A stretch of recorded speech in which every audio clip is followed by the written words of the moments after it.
সংবাদ প্রকাশের পরও সেখানে দিব্যি চলছে অপকর্ম।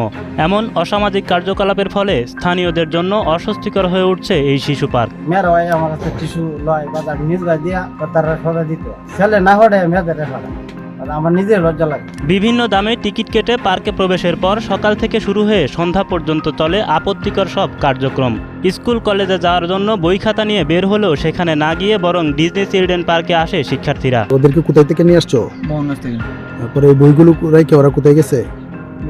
স্থানীয় বাসিন্দাদের অভিযোগ, পার্কের মালিকপক্ষ প্রভাবশালী হওয়ায় এবং কোনো ধরনের প্রশাসনের দেখভাল না থাকায় মাদক সেবন থেকে শুরু করে সেখানে চলে নানা ধরনের অপকর্ম। স্কুল কলেজ পড়ুয়া শিক্ষার্থীরা শিক্ষা প্রতিষ্ঠানে না গিয়ে পার্কে সময় পার করায় সন্তানদের ভবিষ্যৎ নিয়ে চিন্তিত অভিভাবকরা।